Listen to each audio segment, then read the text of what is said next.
नमस्कार, मैं हूं संदीप चौधरी। आप देख रहे हैं सबसे बड़ा सवाल संडे स्पेशल। इसमें सीधा फेस ऑफ है, सिर्फ दो मेहमान, कोई चिलपौ नहीं होने वाली है। सीधा हम मुद्दे की बात करने वाले हैं। और मुद्दा क्या? आज हम चर्चा किस पर करेंगे? हम बात करने वाले हैं कोरोना के वार, मंदी की मार और चीन से तकरार की। और इसके पीछे एक बड़ी वजह है। बड़ी वजह यह कि इस पूरे महीने, दर्शकों आप जानते हैं, मुझसे बेहतर जानते हैं, चर्चा होती रही विकास दुबे की, उस टिटपुंजिये की, उस छुटभैये की जिसका आखिरकार एनकाउंटर हुआ। 8 दिन तक विकास दुबे, विकास दुबे, विकास दुबे। उसके बाद बारी आई राजस्थान की। घोड़ों की मंडी सजी और पूरा देश इनकी बोली लगने के खेल में मशगूल हो गया। भ्रष्टाचार, उस पर निगाह नहीं गई। फर्जी टेप है, किसने किसको खरीदा, कांग्रेस की अंतर्कलह है, बीजेपी का कितना हाथ है, लेकिन भ्रष्टाचार के आधार पर सरकार बचाए रखने या सरकार गिराने के खेल पर ध्यान कम लोगों का ही गया। और अब बारी आ गई है राम मंदिर की। पूजन होने वाला है 5 अगस्त को, तो अब राम मंदिर पर चर्चाएं हो रही हैं। लेकिन इन सब के बीच कोरोना संकट काल, संक्रमण की खबरें कहीं दब गई। और यह तब जब आज शाम तक, आज देर रात तक 11 लाख से भी ऊपर आंकड़ा पहुंच जाएगा कोरोना संक्रमण का। यानी कि ताली बजाने, थाली बजाने, दिए जलाने से हम कोरोना पर काबू नहीं कर पाए हैं। लेकिन एक अजीब सी चुप्पी है कोरोना को लेकर। और सिर्फ ये सरकारों से सवाल नहीं पूछ रहा हूं, मैं खुद से भी ये सवाल पूछ रहा हूं। मीडिया में भी हम आंकड़ा तो बता देते हैं, लेकिन कोरोना के इस संक्रमण, इस संकट काल में आम आदमी कितना परेशान है, कितनी नौकरियां गई हैं, कितनों की दिहाड़ी गई, फैक्ट्रियां अभी तक बंद क्यों पड़ी हैं, हम अनलॉक 2 में हैं, सप्लाई चेन पूरी तरह से टूट कैसे गई है, बच्चों पर कितनी दिक्कत आ रही है। स्कूल नहीं चल रहे, आप कहेंगे अरे बच्चों को क्या दिक्कत, ऑनलाइन क्लासेस तो चल ही रही हैं। ऑनलाइन क्लासेस कितने लोगों की चल रही है? इस देश में ऑनलाइन व्यवस्था को आप मुझसे बेहतर जानते हैं। शहरों में बच्चे पढ़ पा रहे हैं, मेरा बेटा भी पढ़ रहा है। गांव देहात में जिनके पास आज भी 2G फैसिलिटी है या स्मार्टफोन्स नहीं है, कंप्यूटर की बात तो छोड़ दो, उनकी क्लास चल भी रही है या नहीं चल रही है? सरकार स्वास्थ्य पर कितना खर्च कर रही है? मिड डे मील स्कीम का क्या हो रहा है? जब बच्चे स्कूल नहीं जा रहे, वो रसद उनको दी जा रही है कि हां, नीतीश कुमार ने कह दिया मैं दूंगा, बच्चों के, उनके अभिभावकों के खाते में सीधे पैसे दे दूंगा। तारीफ भी की मैंने इस कदम की, लेकिन इसके पीछे एक खेल भी है। बिहार में चुनाव होने वाले हैं, पूरे देश में क्या हो रहा है? आम आदमी कितना परेशान है। नौकरियों पर सिर्फ तलवारें नहीं लटकी हैं, नौकरियां जा नहीं रही हैं, तनख्वाहें भी कट रही हैं, लेकिन सब चंगासी। कोई इस पर बात नहीं उठा रहा है। हम भी इसके इंपैक्ट की स्टोरीज ना के बराबर दिखा रहे हैं। प्रधानमंत्री ने खूब भाषण दिए, देश को संबोधित किया। आखिरी बार कोरोना पर लेकर प्रधानमंत्री ने देश को संबोधित कब किया? क्या हमारी अर्थव्यवस्था दौड़ने लगी है? आंकड़े कुछ और कहते हैं। आंकड़ों का खेल भी मैं आपको समझाने वाला हूं। यह तो बात हुई कोरोना की। एक और बात जो पिछले महीने 15 और 16 जून की दरमियानी रात से खबरें शुरू हुई, चर्चाएं हुई, बहस हुई कि चीन ने हमारी जमीन पर कब्जा कर लिया है क्या?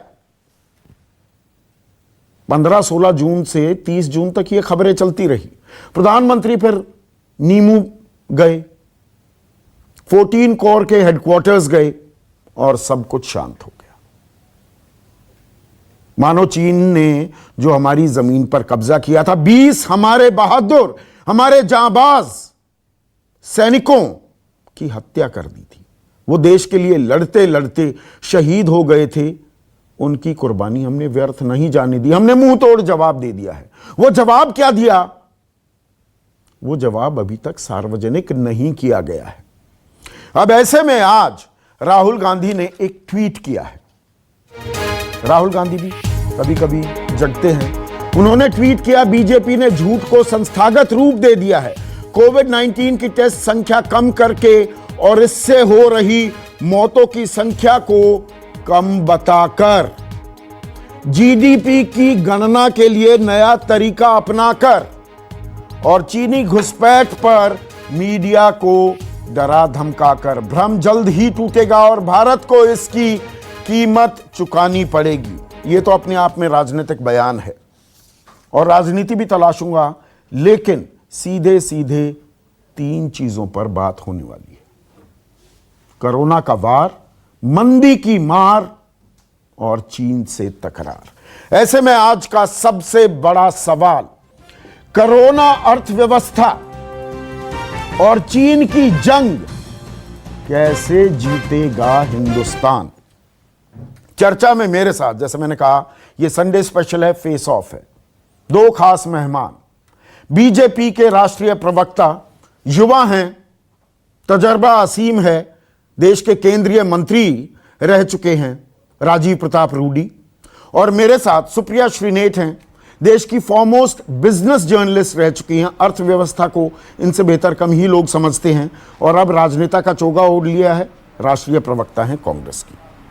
तो मेरा सवाल, जो मैंने ओपनिंग कमेंट्स दिए राजीव प्रताप रूडी, गलत सवाल तो नहीं उठा रहा हूं, सब चंगा सी, अर्थव्यवस्था पटरी पर आ गई है, कोरोना पर हमने काबू पा लिया है, क्योंकि बात नहीं हो रही कोरोना की बिल्कुल भी। नहीं, देखिए, पता नहीं ये अचानक ये विषय इतना तूल पकड़ता हुआ क्यों दिख रहा है, क्योंकि 22 मार्च को हम बंदी में गए थे और इस 22 जुलाई तक पूरा 5 महीना का बंदी समाप्त, उसके बाद भी शायद बढ़ेगा ही बढ़ेगा जो परिस्थितियां दिख रही हैं। और इस बीच में कोई ये कहना चाहे कि इस बीच में आर्थिक रूप से हम लोगों ने कोई प्रगति बहुत बड़ा किया हो या कोरोना की लड़ाई में हम जीत गए हों, अगर किसी ने ये घोषणा कर दी हो, किसी राज्य सरकार ने घोषणा कर दी हो, तो हम ऐसा नहीं मानते हैं। और हम ऐसा मानते हैं कि ये प्रयास जारी है और अभी भी, और शुरू से मैं ये कहता रहा हूँ कि अभी तक कोरोना का अंतिम तिथि तय नहीं है और वो तब तक नहीं होगा जब तक वैक्सीन नहीं आ जाता है। तो अभी तो समस्याओं का दौर तो शुरू हुआ है, अभी तो उसमें परिणाम, तो अभी जो बुरा से बुरा परिणाम आना है वो तो आएगा। रहा सरकार का सवाल, तो सरकार इन सभी चुनौतियों से वाकिफ, उससे पता है और इस लड़ाई को सरकार को ही लड़ना है और सरकार के साथ राज्य सरकारों को भी लड़ना है और पटरी पर लाने की जिम्मेवारी सरकार की होती है, नागरिकों की नहीं होती है। मैं इस बात को कबूल करता हूँ। और विपक्ष को इस दौरान अगर आक्रमण करना है तो विपक्ष अगर कोई सुझाव दे कि ये रास्ता होता तो ये बेटर होता या हम कर सकते, तो शायद वो भी उभर करके करना चाहिए। नहीं, राजनीतिक पहलू पर मैं आऊंगा, राजीव प्रताप रूडी, राजनीतिक पहलू पर मैं आऊंगा। मैं अभी एक फैक्चुअल बात आपसे जानना चाहता हूं। आपने बिल्कुल ठीक कहा, मार्च से लेकर अब जुलाई में आ गए, 4 महीने हो गए। मेरा सवाल ये है, देखिए 18 दिन की लड़ाई कहकर कि महाभारत 18 दिन की लड़ाई है, 21 दिन के लिए तैयार हो जाइए, ताली थाली दिए बजाने की भी बात हुई। मैं सवाल इसलिए पूछ रहा हूं, और बीच में बहुत सारी बातें आई, वीके पॉल अवतरित हुए नीति आयोग के, उन्होंने कहा 18 मई तक ये कर्व फ्लैटन हो जाएगा। फिर आईसीएमआर आ जाता है, खिल्ली उड़ती है ना भारत की। गलत जहां भी कह रहा हूं आप मुझे बताइएगा अपने आंसर में कि 15 अगस्त तक वैक्सीन आ जाएगा। एक्सपर्ट्स, अब CSIR कह रहा है, सरकार की एजेंसी है, सरकार की संस्था है, कि 2021 से पहले कोई कोरोना का वैक्सीन नहीं आने वाला है। तो सरकार की चुप्पी क्यों है? देशवासियों को पता होना चाहिए ना। लॉकडाउन था, अब अनलॉक भी हो गया, अनलॉक में भी पूरा असमंजस है, रायता फैला हुआ है, कहीं पर बंद कहीं पर खुला है, स्टॉप एंड स्टार्ट हो रहा है। राजीव प्रताप रूडी, गलत तो नहीं कह रहा हूं? नहीं संदीप जी, आपका सवाल क्या है समझ में आ रहा है? आप कहना चाह रहे हैं कि जो लॉकडाउन हुआ था वो गलत था, सरकार की नीति गलत है? नहीं, सरकार लोगों को कॉन्फिडेंस में क्यों नहीं ले रही, लोगों को संबोधित क्यों नहीं किया जा रहा? मानो कोरोना पर हमने काबू पा लिया, तो जो बताया जा रहा है वो भ्रांति निकलती है, वो अफवाह निकलती है। नहीं, मैं बिल्कुल आपकी बात समझने का कोशिश कर रहा हूं, क्योंकि कई बार प्रश्न अगर समझ जाए तो आधा उत्तर उसी में निकल जाता है, लेकिन आपका प्रश्न मुझे तो समझ ही में नहीं आ पा रहा है कि आप पूछना क्या चाह रहे हैं। मैं पूछना ये चाह रहा हूं, देशवासी, मैं अपने आप को रिपीट करता हूं, शायद मैं समझा नहीं पा रहा हूं। देश को यह बताया जाता है कि नहीं ICMR की जी 15 तारीख को वैक्सीन बन जाएगी, 15 अगस्त तक, 18 मई को फ्लैटन हो जाएगा कर्व, नहीं हो रहा है ना। अनलॉक अब ये राज्यों की जिम्मेदारी नहीं, पता होगी। नहीं हम संदीप जी मुझे नहीं पता है कि ये किसने कहा कि ये अंतिम तिथि निर्धारित करके कहा कि 15 मई तक समाप्त हो जाएगा फ्लैट। ये तो पूरी दुनिया में अभी तक किसी ने नहीं बताया है कि हम इससे जीत गए हैं और ये समाप्त हो गया है। और मुझे तो अभी तक कहीं वैक्सीन के बारे में सैकड़ों समाचार पढ़ता हूं और पढ़ करके मैं अगले पन्ने पर चला जाता हूं, क्योंकि अभी तक ऑथेंटिक कहीं मिला ही नहीं कि दुनिया में सबसे ज़्यादा वैक्सीन का अगर निर्माण होता है, मैन्युफैक्चरिंग होता है तो भारत में है। लेकिन हमने अभी तक प्रयास के बारे में सुना है, दावों के बारे में सुना है, लेकिन सरकारी रूप से ये पुष्टि हो जाए, और जिस दिन ये पुष्टि होगा पूरे दुनिया के लिए पुष्टि हो जाएगा कि वैक्सीन आ चुका। पर पता नहीं कि ये बीच में कौन से लोग हैं जो पुष्टि करते हैं। नीति आयोग के लोग हैं, ICMR के लोग हैं, सरकार के लोग हैं सब। मैं हौसला बढ़ाने के लिए अगर कोई ये बातें कहता हो तो अच्छा हो, लेकिन अगर सरकारी तौर पर भारत सरकार के स्वास्थ्य मंत्री ने यदि ये घोषणा कर दिया हो, एजेंसीज अगर दावा करती हैं तो उनसे स्पष्टीकरण लेना पड़ेगा कि वैक्सीन कहां आ गया है। और मैं भी मुझे भी बड़ा अच्छा लगेगा और आप सबको अच्छा लगेगा। नहीं, फेयर पॉइंट है आपका। और आप देखिए, आपके साथ चर्चा में देखिए हम बहस नहीं करते, चर्चा में मजा इसलिए आता है, बिल्कुल साफ गोई से आप बात करते हैं। तो इसी में देखिए मैंने क्या कहा, कोरोना का वार, मंदी की मार चल रही है ना लगातार हमारी अर्थव्यवस्था। अब तो सरकार ने भी, RBI ने भी, वर्ल्ड बैंक और इकरा, मूडीज, FNP, इनकी मैं बातें ही नहीं कर रहा हूं, सब -4 से -13 तक की भी बात हो रही है। पर उसमें भी चुप्पी है कि हम अर्थव्यवस्था कैसे खोलेंगे, पटरी पर कैसे लेकर आएंगे। देखिए मुंबई में दिक्कत थी, सूरत, अहमदाबाद, दिल्ली, वहां पर थोड़ा काबू भी पाया जा रहा है, नए हॉटस्पॉट्स बन रहे हैं। अब बेंगलुरु, पुणे, हैदराबाद, और वहां पर कोई लॉकडाउन कर देता है, कोई नहीं कर रहा है। सप्लाई चेन टोटली डिसरप्टेड है। आप मुझसे बेहतर समझते हैं इकोनॉमी को, राजीव प्रताप रूडी, पर इसे एड्रेस करने के लिए कदम क्या हैं, उन बारे में संवाद की मुझे कमी दिखाई देती है, या शायद मैं ढंग से देख नहीं पा रहा। ये बात आपने बहुत ही सही कहा, और हम भी अगर आपसी चर्चा करते हैं तो हम इससे चुनौती मानते हैं केंद्र सरकार के लिए, कि लगता है कि हर राज्य अपना एक वीज़ा, जैसे हर देश अपना वीज़ा बनाता है, तो हर राज्य भी अपना एक वीज़ा रेजिम की तरह हर राज्य एक फेडरल स्ट्रक्चर में। अब जैसे मान लीजिए, लेकिन उनकी क्या मजबूरी है, और ये बीमारी एक ऐसी बीमारी है, जैसे अब बिहार एक आपदा की स्थिति में प्रवेश कर गया है। शुरू के दौर पर हमारी स्थिति वहां ऐसी नहीं थी। अब बिहार एक आपदा की स्थिति में प्रवेश कर गया है, जहां कोविड का महामारी की तरफ फैल रहा है और दूसरी तरफ बाढ़ का भी प्रकोप आ गया है। अब आप बताइए, भारत में इस तरह की स्थितियों से अब वहां की अर्थव्यवस्था की क्या, और 40 से 50 लाख माइग्रेंट गए हैं, लगभग 1 करोड़ माइग्रेंट बिहार गए हैं। अब आप अनुमान लगाइए कौन सी ऐसी राजनीतिक और आर्थिक व्यवस्था बिहार के उस चुनौती का, चाहे बिहार के मुख्यमंत्री नीतीश कुमार कुछ भी कर ले, मुख्यमंत्री उप मुख्यमंत्री कुछ भी कर ले, ये चुनौतियां अजीब है। और ये चुनौती अजीब है, बिल्कुल ठीक कह रहे हैं। आपके साथ मैंने चर्चा भी की राजीव, ये चुनौतियां अजीब है। मैं ये नहीं कह रहा हूं, इन्हें कमतर नहीं आंक रहा हूं, या सरकार पर खामखा सवाल नहीं उठा रहा हूं। सवाल पूछना मेरा धर्म है, वो मैं पूछता हूं, पर ये खामखा टारगेटिंग की बात नहीं है। आपने बिल्कुल ठीक कहा, अजीब परिस्थिति है, पर प्राथमिकता क्या लग रही है कि बिहार में चुनाव किए जाएं। बिहार में चुनाव हो, देश में संसद का मॉनसून सत्र नहीं बुलाया जाएगा, पर चुनाव टाइम पर हो जाए बिहार में, वहां की समस्याओं को एड्रेस ना किया जाए। देखिए, अभी तक तो किसी ने तय नहीं किया है कि बिहार का चुनाव कब होगा, ये तो चुनाव आयोग तय करेगा। हम सब टीवी पर जरूर चर्चा सुन रहे हैं कि कुछ लोग कह रहे हैं कि बिहार सरकार चुनाव कराएगी, कुछ लोग कह रहे हैं कि नहीं कराना चाहिए। ये सभी चर्चा में है, 29 नवंबर तक तय होना है, तब तक अभी वक्त है उसके निर्णय में। और मैं नहीं समझता हूँ कि ये सही कह देना होगा कि ये चुनाव की घोषणा हो गई है बिहार में, और मैं इससे सहमत नहीं हूँ कि इस प्रकार कोई निर्णय हुआ है। सुप्रिया श्रीनेत, पर राहुल गांधी भी यकायक जागते हैं क्या? राहुल गांधी को अब कोरोना के आंकड़ों में दिक्कत नजर आने लगी है, जीडीपी की गणना को लेकर वो सवाल उठा रहे हैं, वो तो माइनस में गई हुई है। अभी जीडीपी का पैमाना क्या है, उस पर चर्चा जरूरी है क्या? और ये आंकड़ों का जब आप आरोप लगाते हैं, इसे मैं राजनीति क्यों ना मानूं? कौन से आंकड़े झूठे हैं, फर्जी हैं, उसके बारे में भी खुलासा करना चाहिए ना आपको। आप खुलासा करेंगी?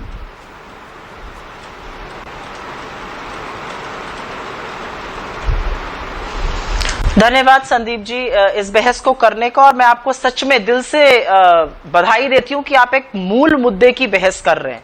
सबसे पहले तो ऐसा नहीं है कि उनको एकदम से याद आया है, कोरोना के मामले में हमारी हालत दिन प्रतिदिन बदतर होती जा रही है और इसको थोड़े से परिप्रेक्ष्य में देखना होगा। 11 लाख केसेस हो जाएंगे आज दिन खत्म होते होते। हम नंबर 3 पर हैं दुनिया में संक्रमण में, हम नंबर 8 पर दुनिया में है मौतों में। अभी तक कहा जाता है बहुत कम मौतें हो रही है, बहुत कम, ऐसा बिल्कुल नहीं है। हमारी सबसे यंग पॉपुलेशन है, हमारी सिर्फ 5% पॉपुलेशन 65 साल से ऊपर है और उसके बाद भी हम नंबर 8 पर हैं मौतों में। रशिया और हमारा नंबर लगभग एक बराबर है, उनके आधे से कम मौतें हुई हैं। आज एक वॉशिंगटन पोस्ट की स्टडी आई है, वो कहते हैं कि मौतों का जो संख्या है वो बहुत कम बताई गई है। बड़े बड़े शहरों के फिगर्स उन्होंने दिए हैं, जहां पर पिछले साल की खबर को आपने पूरी तरह से सच मान लिया। जुलाई अभी तक डबल मौतें हुई हैं, क्योंकि उन्होंने एक डेटाबेस बनाकर वो काम किया है। और मैं एक और बात बताना चाहती हूं, आज दिक्कत इसलिए है क्योंकि 7 से 8 लाख होने में 4 दिन लगे थे, 1 से 2 लाख होने में 109 दिन लगे थे, लेकिन 10 से 11 होने में 3 दिन में हम 10 से 11 लाख हो जाएंगे। और इसलिए कोरोना के संक्रमण पर दोबारा से बहस, दोबारा से फोकस करना जरूरी है, क्योंकि हिंदुस्तान एक अकेला देश है नहीं, मैं एक चीज की क्लैरिटी चाहता हूं। एक मिनट सुप्रिया, मैं एक चीज की क्लैरिटी चाहता हूं। राहुल गांधी जो ट्वीट कर रहे हैं कोविड की टेस्ट संख्या कम करके और इससे हो रही मौतों की संख्या को कम बताकर झूठ को संस्थागत रूप दिया जा रहा है, ये सिर्फ वॉशिंगटन पोस्ट की खबर पर आधारित है या देश में आंकड़ा है? आप दोनों चीज आप कॉन्ट्राडिक्ट कर रही हैं। 3 दिन में आंकड़ा 10 लाख से 11 लाख हो जाता है, तो कौन छिपा रहा है और कहां छिपाया जा रहा है आंकड़ा? नहीं,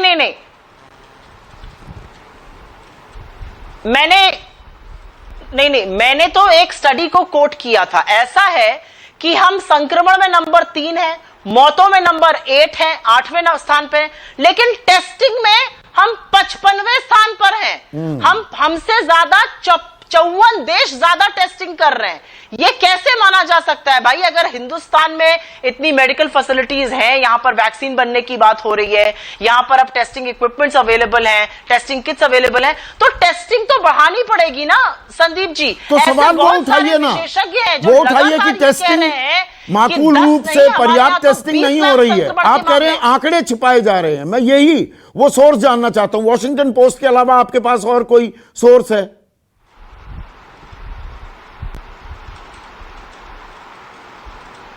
नहीं, आंकड़े तो छिपाई जा रहे हैं ना भाई। डबल मौतें अगर शहरों में हो रही हैं और उन्होंने स्टडी वाइज दिया है, काफी और खबरें ऐसी आई हैं। दिल्ली में ऐसा था कि 4 टाइम ज्यादा मौतें हुई थी मई में, लेकिन कोरोना के तहत नहीं हुई थी। उनका जो दाह संस्कार किया जा रहा था वो कोरोना के नियमों के अनुसार किया जा रहा था, लेकिन उन मौतों को कोरोना के अंतर्गत नहीं रजिस्टर किया गया था। तो कुछ तो सवाल उठेंगे ही ना। मौतें हो रही हैं, हम सिर्फ ये सैंग्विन होकर ये शांति से बैठ के सोच ले कि जी मौत तो बहुत कम हो रही है हमारे यहाँ, ये गलत है। मैं बार बार कह रही हूं, रशिया का मौत का आंकड़ा हमसे आधा है।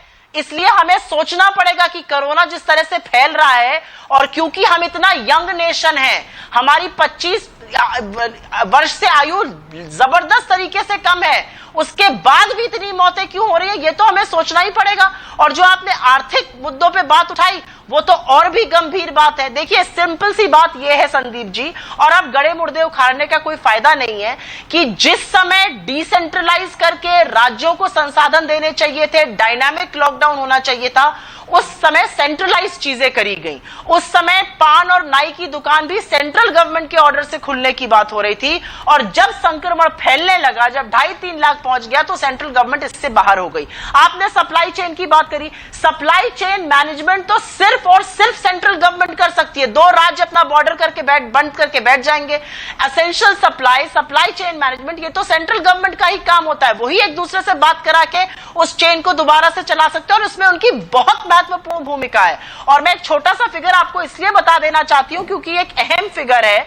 हमने वर्ल्ड बैंक से हमें $1 बिलियन का लोन मिला, हमें एडीबी से $1.5 बिलियन का लोन मिला, आईएमएफ से $4 बिलियन का लोन मिला, पीएम केयर फंड में पैसा आया, लेकिन स्टेट्स को डायरेक्ट पैसा नहीं दिया गया, उनको संसाधन नहीं दिए गए। उनको बोला आप ज्यादा बोरो कर लो, और बोरोइंग के रेट इतने हाई थे कि वो डेट साइकिल में पड़ सकते थे, हर आदमी ने ये कहा। तो कहीं पर स्टेट्स को जिस समय ताकत और जिम्मेदारी दी जानी थी तब नहीं दी गई। ठीक है, फेयर पॉइंट है। एक मिनट सुप्रिया, एक मिनट। राजीव प्रताप रूडी इस पर पीछे हो गई। यहाँ पे मुझे एक मिनट, राजीव प्रताप रूडी जो सुप्रिया सीधा आरोप लगा रही है, और क्योंकि आप समझते हैं, आप one of the youngest MLAs भी रहे हैं, one of the youngest cabinet ministers भी रहे हैं। राजीव प्रताप रूडी, मुझे ये समझाइए, जब तक चीज काबू में लग रही थी तो केंद्र सरकार फरमान, निर्देश, आदेश जारी कर रही थी। रायता जैसे ही फैला है तो राज्यों की जिम्मेदारी पर आ गई बात। इस आरोप पर आप कैसे रिस्पॉन्ड करें? देखिए, मैं सिर्फ इसको थोड़ा सा स्पष्ट कर दूं। अभी भी केंद्र सरकार का वो आदेश, जिस आदेश को पहली बार जारी किया गया था एनडीएमए के तहत, वही आज भी लागू है। राज्य सरकारों ने उस पर जो रिलैक्सेशन देने थे, जो कड़ाई करनी थी, उस पर उन्होंने किया है। रिलैक्सेशन तो नहीं दिया है, परंतु उसमें कड़ाई ही किया है। और जैसे सुप्रिया जी कह रही थी, पता नहीं ऐसा क्यों लगता है कि जब हम पवेलियन के बाहर बैठे हों तो खिलाड़ी को बताना कि ये बैटिंग ऐसे करता ज़्यादा आसान होता है। और क्योंकि देश में कहीं सरकार ही कांग्रेस की नहीं है और दिल्ली में तो जो विपक्ष का भी नेता नहीं है, तो बहुत एग्रेशन के साथ बोलना और कि देश की स्थिति खराब है, अगर खराब है अच्छा है, हम लोग देख रहे हैं हमारी जो ताकत है, देश के प्रधानमंत्री की ताकत है, राज्य सरकारें जहां हैं जो उनकी ताकत है। अब राज्य सरकार अच्छा नहीं कर रही है, केंद्र की सरकार तो खैर सुप्रिया जी के लिए कभी अच्छा नहीं करती है, लेकिन के बातचीत से लगता है कि राज्य सरकारें भी अच्छा नहीं कर रही हैं। और इन्होंने कहा कि रशिया भी हमसे अच्छा है, शायद वो फिगर इनको करेक्ट करना पड़ेगा। जो रिपोर्टेड न्यू केसेस रशिया में वो लगभग 6000 है, हमारे उससे कम थे। लेकिन वो आंकड़ों में के लड़ाई में नहीं पड़ना है, हमें ये पूछना है कि साहब आखिर आप बता दीजिए ना कि सचमुच आपको लगता है कि भारत की सरकार ने बहुत बुरा किया, 28 की 28 राज्य सरकारों ने बहुत बुरा किया, तो चलिए कांग्रेस के लोगों ने कुछ गजब कर दिया है, उनका ज्ञान अपार आ गया है जिसके कारण देश को लाभ होना चाहिए, तो बता दीजिए हम सब लोगों को। नहीं, मैं पॉइंटेड, अब मैं एक मुद्दा उठाता हूं राजीव प्रताप। लोग प्रभावित होकर हम एक होलिस्टिक डिबेट कर रहे हैं, अभी मैं पॉइंटेड मुद्दे उठाता हूं और बीच में ऐसे ऑडियो मत काटिए पीसीआर। राजीव प्रताप रूडी, सबसे ज्यादा ये जो मंदी की तो मार है, मंदी है ये तो सरकार ने भी अब मान लिया, माइनस में हम जा रहे हैं। मैं उन फिगर्स में घुस ही नहीं रहा हूं। मतलब इकरा ने अभी 2 दिन पहले जो कहता था 5% की विकास दर होगी, 9.5% कॉन्ट्रैक्शन की बात कर दी, मतलब हम 4.5% माइनस में जाएंगे। ये इकरा का सबसे लेटेस्ट आंकड़ा है। तो मैं वो नेगेटिव ग्रोथ रेट तो हो रही है उसमें नहीं जा रहा, लेकिन इसकी जो मार पड़ी है आम आदमी पर, देखिए हम टीवी वालों ने भी बहुत चलाया, मजदूर जा रहे हैं, पैदल जाने पर मजबूर हैं, कोई साइकिल पर जा रहा है, कोई रेल के नीचे कट गया, ये क्या हो रहा है देश का। 20,97,000 करोड़ आपने डाले मई के मध्य में इकॉनमी में, बिल्कुल सही बात है। अब 20,97,000 करोड़ डाले तो इम्पेटस आना था कि भाई इकॉनमी दौड़ने लगेगी। पर आज की तारीख में क्या आम आदमी, मैं अपनी बात नहीं कर रहा हूँ, मैं सबकी बात कर रहा हूँ, आम आदमी में lower middle class, upper middle class, middle class और गरीबों की मैं बात कर रहा हूँ कि 80 करोड़ लोगों को 5 किलो अनाज या मतलब गेहूं या चावल और 1 किलो दाल दे दी, वहाँ पर बात खत्म है। लोगों को नौकरियाँ मिल रही हैं, दिहाड़ी मिल रही है, या आज की तारीख में स्टॉप स्टार्ट इकॉनमी में नौकरियों पर और खतरा बढ़ता जा रहा है। संदीप जी, सब एक और विषय इससे आगे बढ़ने से पहले कि जैसे इन्होंने कहा कि हमारे आंकड़े बहुत गलत हैं, तो इंडिया पर मिलियन में 4थे स्थान पर है दुनिया में जहां टेस्टिंग हो रही है। लेकिन इस विषय को फिर हम यहीं छोड़ देते हैं। आपका ये सवाल बहुत ही बढ़िया सवाल है कि आने वाले दिनों में क्या होने वाला है, और सिर्फ आप ही नहीं, हम सब लोग देख रहे हैं। और हमें विश्वास था कि महीना में, 2 महीना में, 3 महीना में, 4 महीना में शायद ये कोविड की समस्या समाप्त हो जाएगा और हम लोग सभी व्यवस्था को लागू कर सके। अभी तक इसका दूर दूर तक रास्ता नहीं दिखाई दे रहा है। और नौकरी जो आप कह रहे हैं, और जिस प्रकार से अभी तक अर्थव्यवस्था नेगेटिव में ही नहीं, बहुत ज़्यादा नेगेटिव में जाने की संभावनाएं हैं, मैं आपसे ये आग्रह करूंगा कि आप आने वाले दिनों में सेक्टर वाइज डिस्कशन करें, चाहे एविएशन का हो, चाहे हॉस्पिटैलिटी का हो, चाहे इंफ्रास्ट्रक्चर का हो। आप करेंगे तो शायद फिर हम लोगों को, और यही नहीं, दुनिया की तुलना में हम लोग देख लें, हमारे पास जितने जो कैश रिजर्व्स थे, भारत की सरकार ने उसके पास जो कुछ भी है पूरी ताकत लगा दी है।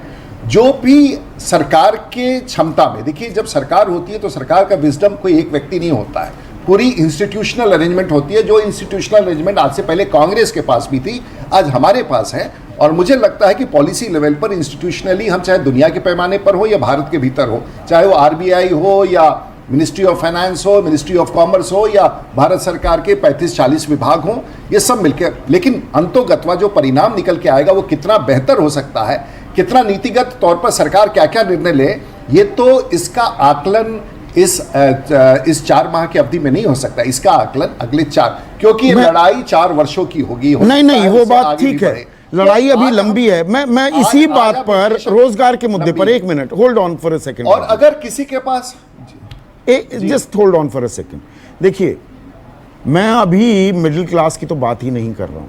देखिए गरीबों के लिए आपने भाई 5 किलो अनाज या 1 किलो दाल, मनरेगा में भी ऑफटेक बढ़ रहा है, पर वो 100 दिन का काम है, 202 रुपये आपको मिल जाएंगे। तो हैंडआउट्स पर ही अब इकोनॉमी, हम जो विश्व ताकत बनने के कगार पर खड़े होने का दम भरते थे, अब 5 ट्रिलियन इकोनॉमी की बात तो बहुत दूर की कौड़ी हो गई, क्या हम बस हैंडआउट्स पर ही अपनी इकोनॉमी चलाएंगे? ये कोई स्थायी रोजगार नहीं है। देखिए मैं इतना, और मिडिल क्लास की जो नौकरियां जा रही हैं, तनख्वाहें कट रही हैं, उसके बारे में तो कोई बोल ही नहीं रहा। मैं तो उतना ही नहीं कर रहा हूं, आपका भी वेतन कट गया होगा, मुझे लगता है हम सब लोग का वेतन कट गया है, सांसदों का वेतन कट गया है, लोग बेरोजगार हो रही है, कहां सच्चाई नहीं है।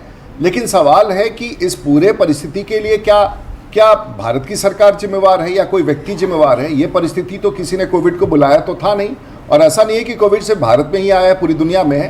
तो अब तो सरकार किस प्रकार से इन पूरे चुनौतियों का सामना करेगी, किस प्रकार से, अभी तो हम लोग एक्सीडेंट प्रोन एरिया में थे, अभी तो वो दुर्घटना के बाहर तो अभी रिट्रीव ही नहीं हुआ, अभी तो हम लोग ICU में ही चल रहे हैं। जब बाहर निकल करके बैठेंगे, जब थोड़ी शांति होगी तब तो हो सकता है। लेकिन अभी जो आपको इमरजेंसी जो ट्रॉमा केयर करना है, उस ट्रॉमा नहीं, पर ट्रॉमा केयर में भी देखिए सारे दुनिया के बड़े बड़े अर्थशास्त्री राजीव प्रताप रूडी कहते हैं कि संकट काल में जेब में पैसा देना होगा, जेब में पैसा आएगा तो खर्च होगा, तो डिमांड बढ़ेगी, तो पहिया चलेगा। जेब में किसी के पैसा नहीं है। आपने जो 20,97,000 करोड़ रुपए दिए, वो तरलता है, वो मॉनेटरी स्टिमुलस है, फिस्कल स्टिमुलस नहीं है। मैं होल्ड ऑन, मैं एक चीज और जोड़ दूं, उसका एक उदाहरण देता हूं। आपने MSME के लिए 3 लाख करोड़ के पैकेज की घोषणा की। मैं 15 दिन पहले का आंकड़ा बता रहा हूं, ताजा आंकड़ा, आज मैं रिसर्च नहीं कर पाया, आज संडे था, थोड़ी मैं छुट्टी भी मना रहा था। 15 दिन के पहले का आंकड़ा था 3 लाख करोड़ में से 42,000 करोड़ के लोन सैंक्शन हुए, और सैंक्शन होना आप जानते हैं मुझसे बेहतर, वो सैंक्शन हुए, डिसबर्सल हुआ है लगभग 22,000 करोड़ का ही। कहने के लिए 3 लाख करोड़ है। देखिए आप बिल्कुल सही कर रहे हैं, और सुप्रिया जी भी इसमें अपनी जानकारी दे सकते हैं, वो नॉलेजेबल भी हैं। देखिए डिमांड, जब तक कंजम्पशन डिमांड नहीं बढ़ेगा तो प्रोडक्शन नहीं जाएगा। प्रोडक्शन के लिए फिर इन्वेस्टमेंट की रिक्वायरमेंट होगी, जब इन्वेस्टमेंट लेंगे, प्रोडक्शन बढ़ेगा, डिमांड बढ़ेगा, तो साथ साथ एम्प्लॉयमेंट बढ़ेगा। ये पूरा चेन एक बड़ा डिप्रेशन, उसके लिए जेब में पैसा चाहिए। अमेरिका ने क्या किया है, अमेरिका ने पूरा फेड रिजर्व्स को नोट प्रिंटिंग में लगा दिया है, क्योंकि उनका डॉलर इतना स्ट्रांग है और इतना रिजर्व्स है कि वो लगा। भारत ये नहीं कर सकता है। तो देखिए हम कोई आर्थिक विशेषज्ञ नहीं है, ये सब जो बातें कह रहे हैं आप सही है, लेकिन ये भी तो स्वीकार करें कि दुनिया में हर 5वां व्यक्ति, जो 5वां 6ठा व्यक्ति दुनिया धरती पर है, 125 करोड़ के देश में, और राज्य सरकारों की भूमिका के साथ इतना बड़ा निर्णय है। ये सरकार अच्छा करेगी, देश की सरकार को सरकार में भरोसा होगा, इसका परिणाम क्या निकलेगा, राज्य सरकारें कैसे रिस्पॉन्ड करेगी, ओवरऑल हम इस पूरे लड़ाई से कैसे लड़के निकलते हैं, ये सब तो समय के साथ बता ठीक है। सुप्रिया श्रीनेट, जिस तरह जो राजीव कह रहे हैं, पवेलियन में बैठकर कमेंट्री करना बड़ा आसान हो जाता है। संकट काल है, वो मान रहे हैं, दिक्कतें हैं, और सरकार को आप सकारात्मक सुझाव दीजिए। ऐसा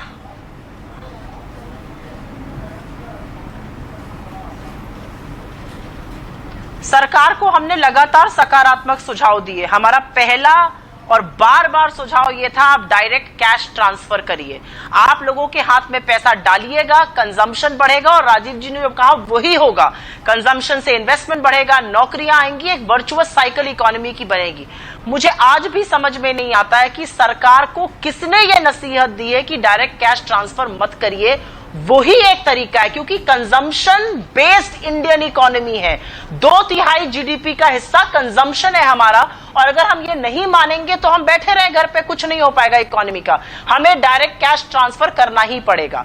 दूसरी बात राजीव जी ने कही कि परिस्थिति कोई भाजपा की बनाई हुई नहीं थी, मैं मानती हूं ये विकट परिस्थिति है, ये महामारी वैश्विक है, लेकिन इसमें जो रिएक्शन था वो गलत था। आप बार बार 20,97,000 करोड़ की बात करते हैं, और क्योंकि मेरा काम था, मैंने 20-21 बजट ट्रैक किए हैं, उन्होंने ज्यादातर चीजें जो बजट 1 फरवरी को अनाउंस हुआ था उसी को रिजेक्ट करके पेश किया। नया पैसा सिर्फ 1,86,000 करोड़ था। इसके बारे में सरकार क्यों नहीं बोलती है? ये गलत बात है, और गलत बात इसलिए है, इसका निहित एक ही चीज में, हर जगह सुर्खियां बटोरना। अब आपको मैं एक छोटी सी बात बताऊं, 3-4 दिन पहले हमारे यहां 18 साल में पहली बार ट्रेड सरप्लस हुआ, हमारा इंपोर्ट कम हो गया, एक्सपोर्ट जो था वो ज्यादा था। उस पर मंत्री जी ने, पीयूष गोयल जी ने ट्वीट करके सीना ठोक के कहा पहली बार 18 साल में ट्रेड सरप्लस हुआ। मतलब मैंने तो हाथ जोड़ लिया, अरे प्रभु ये बुरी खबर है इंडियन इकोनॉमी के लिए। सबसे बुरी खबर है, सबसे बुरी खबर है। डिराइव डिमांड नाम की चीज होती है, हमारी डिमांड ही नहीं है, जा रहा है। हाँ। और बहुत बुरी खबर है, एग्जैक्टली और उसमें इंपोर्ट गिरने का मतलब है कि आपकी फैक्ट्रीज चीजें बना ही नहीं रही, कंजम्पशन गिरा हुआ, इसलिए आप चीजें कम इंपोर्ट कर रहे हैं। अब ये आप देखिए कि मंत्री जी के साथ पूरी आर्मी लग गई उसको एक ऑप्टिमिस्टिक खबर बनाने में। अरे भाई आप किस तरह की सुर्खियां बटोर रहे हैं? आप आंकड़ों के साथ थोड़ी खिलवाड़ कर सकते हैं। लोग हंसते हैं हमारी इन हरकतों पर। ट्रेड सरप्लस एक डेवलपिंग इकोनॉमी के लिए बहुत बुरी खबर है, उसको अच्छा बना के पेश किया जा रहा है। और आपने बिल्कुल सही कहा, आप तो चलिए दबंग आदमी हैं, आप ये ब्लेम लेते हैं कि मीडिया ने इस पर अपना मुंह नहीं खोला। अरे मुझे तो हंसी नहीं, दुख ज्यादा हो रहा था। अब एक और बात करते हैं, प्रधानमंत्री मोदी जी ने पहला अनाउंसमेंट किया, दूसरा अनाउंसमेंट किया, उसके बाद उन्होंने अपना चेहरा कोविड की लड़ाई से हटा लिया। फिर एक दिन खबर आई कि मोदी जी एक राष्ट्र के नाम संदेश करने वाले। उन्होंने आकर एक ये संदेश किया कि जो जुलाई तक स्कीम थी वो नवंबर तक चलेगी, फ्री राशन दिया जाएगा। ये खबर क्या प्रधानमंत्री जी को बोलनी चाहिए? ये एक एडमिनिस्ट्रेटिव डिसीजन है, एक नोटिफिकेशन से आ जाता। तो कहीं पर जो सुर्खियां बटोरने वाली मानसिकता है ना, वो खत्म नहीं हो रही है। और मैं इसमें सरकार को तो ब्लेम करती हूं, इनके एक्सपर्ट्स को भी ब्लेम करना चाहिए। नहीं, मैं एक मिनट, एक छोटा सा मैं कमेंट चाहूंगा। 1 minute Supriya, just hold on Supriya, 1 second रुकिएगा, 1 मिनट, क्योंकि आपने 80 करोड़ की बात की ना, लोगों को 5 किलो अनाज देने की बात। देखिए राजीव, मैंने ऑनलाइन क्लासेस की भी बात की। देखिए बच्चे, स्कूल बंद हैं, ये 0 एकेडमिक ईयर भी हो सकता है, चल बच्चे पढ़ रहे हैं, मेरा बेटा पढ़ रहा है, उसको दिक्कत नहीं, 4G 5G सारी टेक्नोलॉजी, लैपटॉप सब उसके पास है। पर आप बताइए ना, आप जानते हैं कितने बच्चों के पास 2G के भी फ़ोन नहीं है, स्मार्टफोन तो छोड़ दीजिए, लैपटॉप और कंप्यूटर्स और टैब्स की बात छोड़िए, उसके बारे में हम चर्चा नहीं करेंगे। मैं एक चौंकाने वाला आंकड़ा आपके सामने पेश करूंगा। संकट काल, संक्रमण काल में जो स्वास्थ्य और परिवार कल्याण मंत्रालय होता है वो ज़्यादा पैसे खर्च करेगा ना। मैं आंकड़े देख रहा था, मई 2020 में 3,900 करोड़ रुपए खर्च किए, और पिछले साल मई में जब कोई संकट संक्रमण काल नहीं था, स्वास्थ्य और परिवार कल्याण मंत्रालय ने 7,900 करोड़ रुपए खर्च किए। 50% गोता खा गए।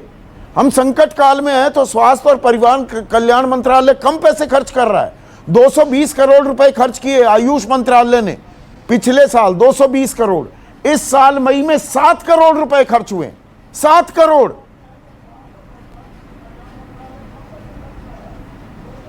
तो मैं आ जाऊं क्या? जी,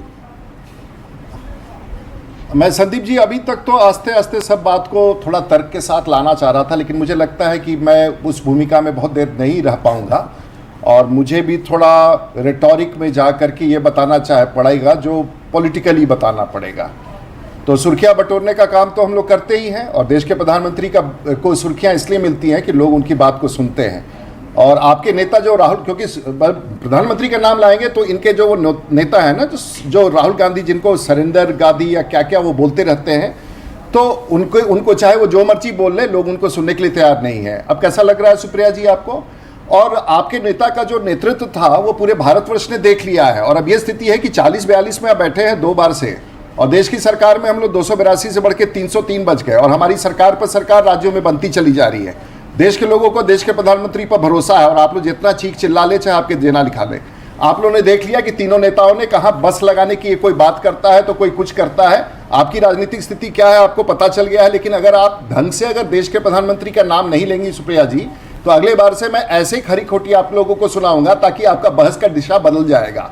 आप पढ़ी लिखी हैं, आप इकोनॉमिक्स की बात करती हैं, मैं वहां तक तो सहमत हूं, लेकिन जहां आप राजनीति में उतरती हैं तो आपके अंदर का गुस्सा, आपको सत्ता उत्ता मिलने वाला नहीं है अगले 4 साल तक, और उसके बाद में भी नहीं मिलने वाला है। नहीं, मैं राजनीतिक बहस नहीं करना चाहता के खिलाफ जो जहर उगलती है, जहर आप लोग उगलते ही उगलना छोड़ दे, क्योंकि हम लोग नहीं, हम तो मैं बहुत देर से आस्ते आस्ते बात करके नॉर्मल करने का, तो लोग, क्योंकि आपको लगता है कि मेरे लोग नहीं देख रहे होंगे क्या कि रूडी जी बड़े शांति से सुन रहे हैं। रूडी जी तमाम उन बातों का उसी प्रकार से पॉलिटिकल जवाब दे सकते हैं। सबसे बड़ा ज्ञान कांग्रेसियों के पास है, तो देश चला रहे हैं 60 साल से।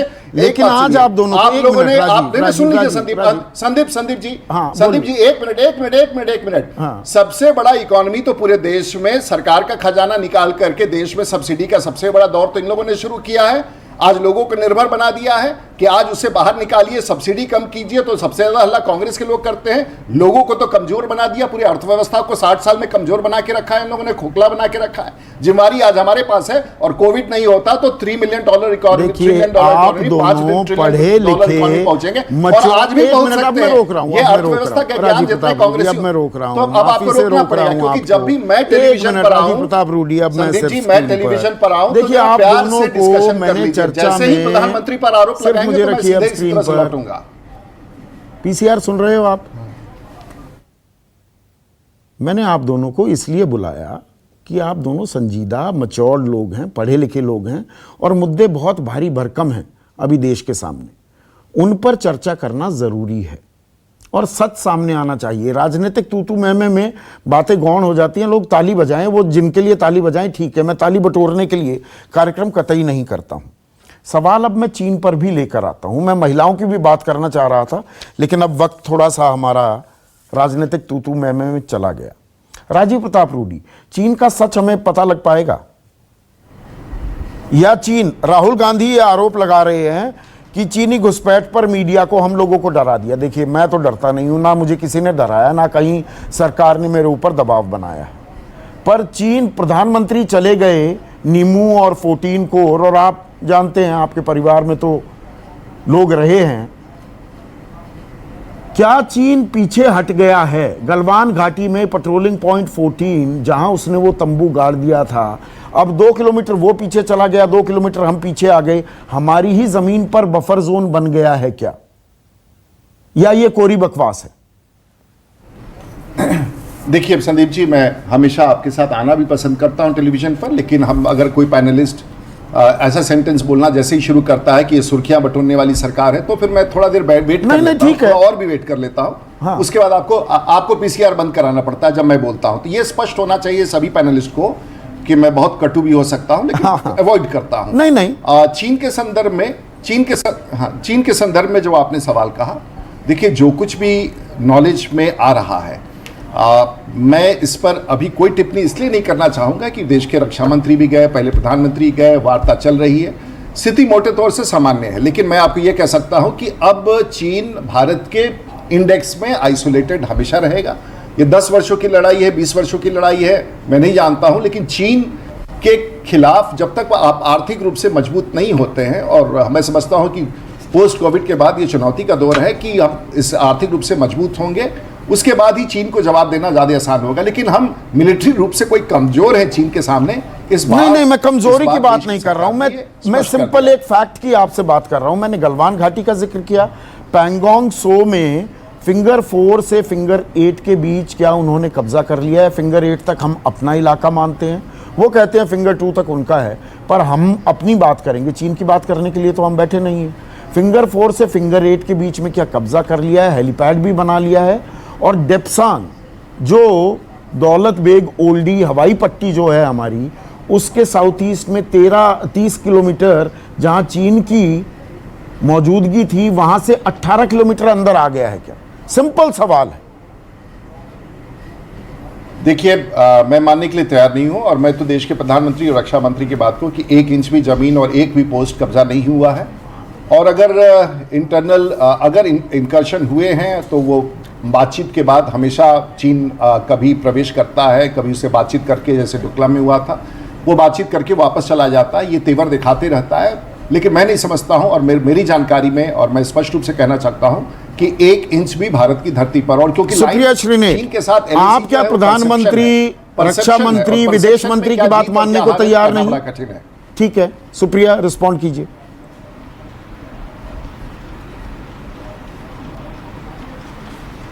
ऐसा है कि मैं सबसे पहले तो राजीव प्रताप रूडी जी से ये कह दूं कि अहंकार बहुत बुरी बात है। खुश है कि आपकी सरकारें बन रही हैं प्रदेशों में, और जिस तरह से बन रही है 10 प्रदेशों के नाम आपको गिना दूं।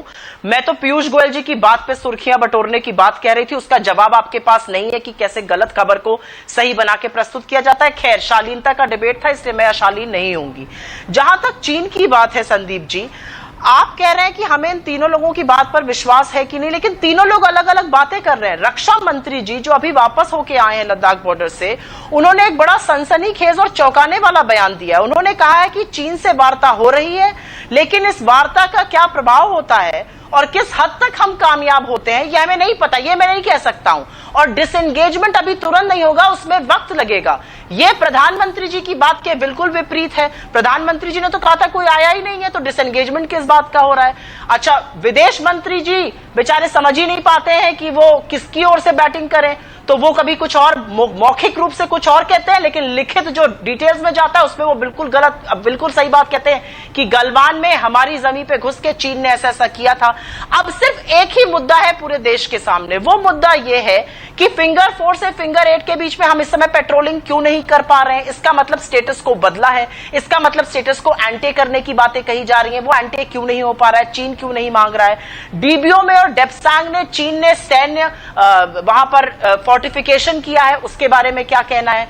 चीन ने एक नागरिक हवाई पट्टी को सैन्य हवाई पट्टी कर लिया है डेप्सांग के इलाके में, इसको नारी गुंसा स्ट्रिप कहते थे, इसके बारे में सरकार का क्या कहना है। और मुझे ऐसा लगता है कि हमें बहुत तल्लीनता से सरकार को सुनना चाहिए, बट क्योंकि यह राष्ट्रीय सुरक्षा का मामला है, इस पर सवाल भी उठने चाहिए। रक्षा मंत्री जी, जिनको मैं एक जिम्मेदार व्यक्ति मानती हूं, उन्होंने पहले कहा था कि अच्छी खासी संख्या में लोग घुस आए और सच बोला था। आज वो कहते हैं हमें पता नहीं है कि किस तरह से डिसएंगेजमेंट होगा और होगा भी कि नहीं होगा। तो हमने चीन के साथ बहुत मित्रता की कोशिश करी, पर जब आप सवाल उठाती हैं सुप्रिया, साबरमती में होस्ट किया, लेकिन पहले उन्होंने डोकलाम किया, अब उन्होंने यहां पे किया। मैं अब एक प्रवक्ता से नहीं, एक फेलो जर्नलिस्ट से सवाल पूछ रहा हूं। राहुल गांधी कहते हैं इस ट्वीट में, चीनी घुसपैठ पर मीडिया को डरा धमकाकर झूठ को संस्थागत रूप दिया जा रहा है। मतलब why you shooting the messenger? Media में सवाल नहीं उठाए जा रहे? क्या पॉइंटेड सवाल, मैंने एग्जैक्ट जगह का नाम लेकर सवाल पूछे हैं ना राजीव प्रताप रूडी से। आप कह रही हैं मतलब मीडिया को डरा दिया, सवाल नहीं पूछे जाएंगे। बिल्कुल बिल्कुल। मैं आपसे एक बात कहूंगी संदीप जी, और ये बहुत बड़ा कटु सत्य है, because you are a fellow journalist. मैं आपसे हमदर्द होकर ये बात कहती हूं, आप शायद अकेले जर्नलिस्ट हैं हिंदुस्तान में जो आज चीन पे बात करने को तैयार है। आज किसी भी मीडिया, हम लोग तो 3-3, 4-4 डिबेट करते हैं शाम के। चीन पर डिबेट होना क्यों बंद हुआ? क्योंकि भाजपा प्रवक्ताओं ने मना कर दिया, हम नहीं आएंगे चीन के डिबेटों पर, इसलिए एक तरफा डिबेट हो नहीं सकता था, वो बंद हो गया। तो इसको मीडिया को डराना नहीं कहिएगा आप। मीडिया के इसमें क्या रोल होना चाहिए? आप शायद एक बहुत माइक्रो माइनॉरिटी में है जो आज चीन का नाम ले रहे हैं चैनल्स पर। चीन का नाम नहीं लिया जाता। विकास दुबे का हत्या, जो सारा कांड हुआ यूपी में, उस पर नाक रगड़ते रह गए लोग, लेकिन भाजपा के प्रवक्ता नहीं आए। यूपी के जूनियर प्रवक्ताओं पर वो बात छोड़ दी गई। क्यों? क्योंकि सवालों के जवाब नहीं देने थे इस पूरे एनकाउंटर के मामले पर। तो इस तरह से डिबेट को कंट्रोल किया जाता है। आप बैक ऑफ कर लीजिए कि हम तो जी डिबेट पर जाएंगे ही नहीं, तो ऑब्वियसली उस पर एक प्रवक्ता के साथ थोड़ी डिबेट होगा। ठीक है, राजीव प्रताप रूडी रिस्पॉन्ड करेंगे। आप run out of time. Rajiv Pratap Rudy, डराने धमकाने का आरोप लगा। देखिए, पता मैं यहां पर सवाल पूछ रहा हूं, आप मेरे सवालों के जवाब दे रहे हैं। हाँ, एक ये डिसएंगेजमेंट, डी एस्केलेशन, ये एक ऐसे शब्द हैं जो इंटरनेशनली जब चीन के साथ जब आर्मी लेवल टॉक्स होते हैं, इन शब्दों का उपयोग होता है। सुप्रिया जी ने उसको इंटरप्रेट किया कि देश के रक्षा मंत्री ने ये कहा, वो कहा। खैर, अपनी अपनी समझदारी का विषय उस पर नहीं गए। और जहाँ तक मीडिया का सवाल है, मीडिया को थ्रेट करना पता नहीं कहाँ तक वाजिब है। ये कहीं ना कहीं जो अहंकार है ना, जो वर्षों का 50 वर्ष का अहंकार था, वो तो अपने ऊपर सवार है ही है, उसके ऊपर अब फ्रस्ट्रेशन भी साथ साथ है। तो अहंकारी फ्रस्ट्रेटेड, जब फ्रस्ट्रेटेड अहंकारी को सामान्य रूप से सुनना पड़ता है, तो फ्रस्ट्रेशन और अहंकार ये तो बड़ा खराब रेसिपी है। तो उसका तो कहीं दुख निकालना पड़ेगा, कहीं आरोप लगाना पड़ेगा, तो मीडिया ही सही, चलिए क्या कर सकते हैं। पर तो मेरी आप लोग तो दोनों से, देखिए आखिर में मेरी आप दोनों से गुजारिश है, एक छोटा सा वन लाइन कमेंट चाहूंगा।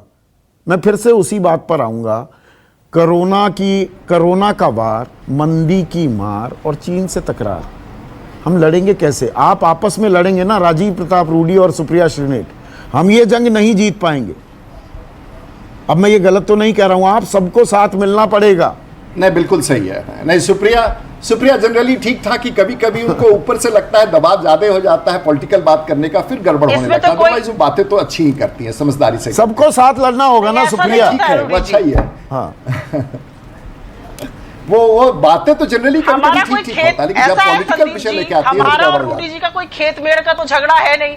हम बिल्कुल साथ में हैं और साथ में रहना चाहिए। संकट काल है ये, झगड़ा तो है नहीं रूडी जी से। हम सब लोग शो खत्म होने के बाद बिल्कुल रहते हैं साथ में, लेकिन संकट काल के दौरान सवाल भी पूछने पड़ेंगे। हम आज भी लोकतंत्र में रह रहे हैं, अगर कुछ गलत होगा तो मुंह पे पट्टी नहीं बांधी जा सकती है। संदीप जी, हम मित्र हैं, मैं रूडी जी की इज्जत करती हूं, मैंने इनको बहुत कवर किया है एज अ जर्नलिस्ट, लेकिन मैं सिर्फ ये कहूंगी कि सवाल उठाने पर इस तरह से तमतमा नहीं जाना चाहिए जिस तरह से भाजपा के प्रवक्ता तमतमा जाते हैं। रूडी जी आप दोनों का बहुत बहुत शुक्रिया, और आप मुस्कुराकर डिबेट का समापन कर रहे हैं।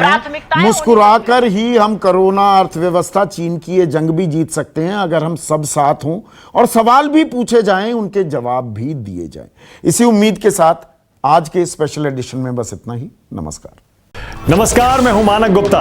अगर आपको हमारा ये वीडियो पसंद आया हो तो इसे लाइक और शेयर जरूर करें, और हां, हमें सब्सक्राइब और फॉलो करना ना भूलें ताकि आप देश और दुनिया की कोई खबर मिस ना करें। तो जुड़े रहिए हमारे साथ और देखते रहिए न्यूज़ 24।